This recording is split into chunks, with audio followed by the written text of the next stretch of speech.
Ser mulher no Brasil é caminhar entre sonhos e medos.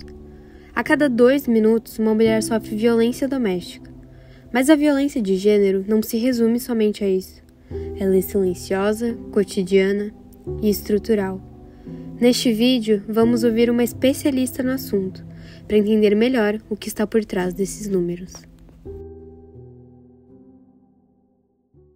É toda ação ou omissão que cause algum tipo de dano, de sofrimento.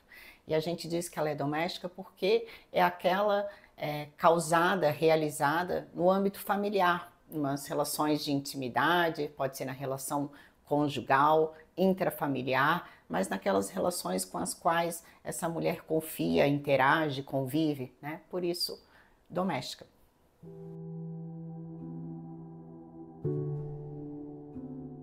Eu queria que as pessoas soubessem que a violência doméstica ela não se resume em violência física, em sexual, as violências que a gente pode ver e que deixam marcas físicas, né?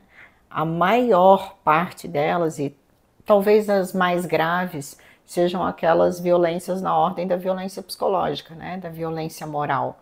E que são cometidas nas relações abusivas, nas relações tóxicas, e muitas vezes a gente não consegue identificar, porque espera e acha que a violência doméstica, que a violência é aquele ato grave, físico, aquela agressão, né? Mas ela está nas palavras, ela está nas atitudes, ela está quando o teu parceiro quer escolher a roupa que tu vai utilizar, quando ele exige ter a senha do teu telefone celular, do teu Instagram, das tuas redes sociais, quando ele quer definir quem são as amizades que tu pode ter, a relação de filhos com as mães, né, que acabam cometendo violência, fazendo abusos financeiros, né, extorquindo, fazendo violências psicológicas, físicas também, tem sido muito comum.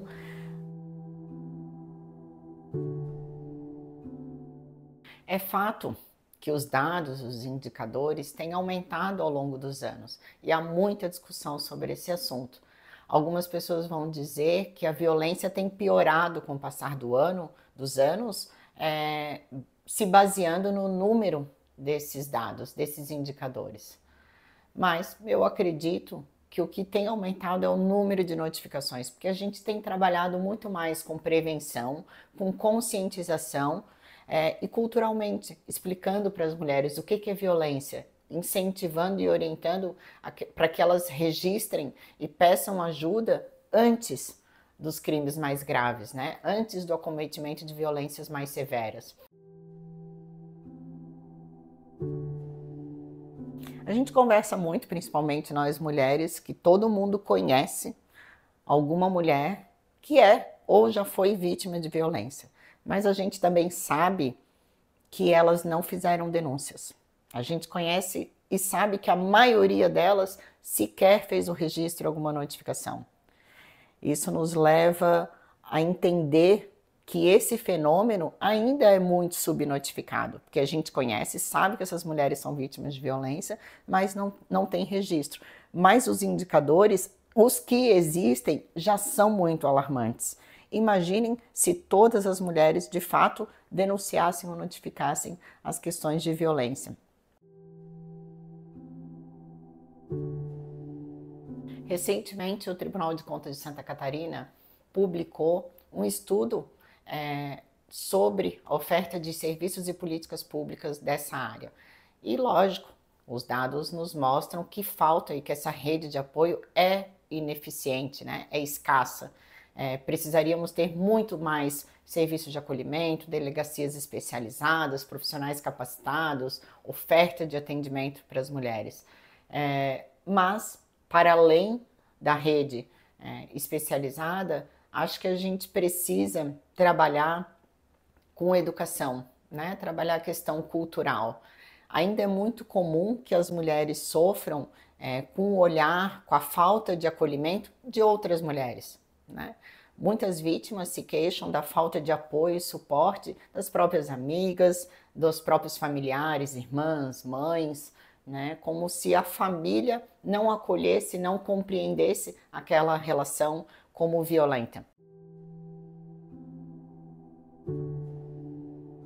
Ao contrário do que muita gente pensa, o papel do psicólogo não está restrito ao atendimento e acolhimento das vítimas. A gente pode atuar e trabalhar em diversas áreas, seja na gestão dessas políticas públicas, a gente pode trabalhar na pesquisa, na construção dos indicadores, a gente pode trabalhar na área judicial, fazendo aí perícias, fazendo as intervenções necessárias.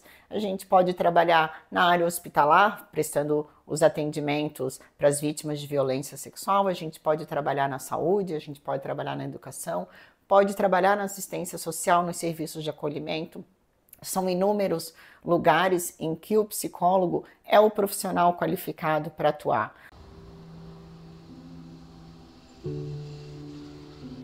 Eu acho que o mais importante é falar para essas mulheres que são vítimas de violência de que elas não estão sozinhas, que elas devem procurar ajuda. E se o primeiro passo para elas é procurar ajuda de um profissional, por exemplo, como um psicólogo, para conversar e pensar sobre aquela violência, sobre aquela relação, porque é difícil acreditar, mas muitas mulheres não se reconhecem numa situação de violência. Porque elas acreditam que foi só uma vez, que não vai acontecer de novo, que aquilo ali é pontual, que é quando ele bebe, ou que é um espírito que invade o corpo dele, uma situação específica. Então, a minha sugestão é que as mulheres procurem ajuda, tá? De um profissional qualificado para conversar sobre a situação em que elas estão vivendo. Esse profissional vai ajudar elas a identificar se essa relação é uma relação tóxica e abusiva ou não, e aí pensar juntos nas estratégias de intervenção.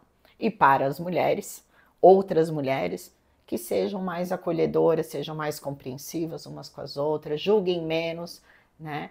E possam fazer parte de uma sociedade que de fato transforme e acolham todas as mulheres.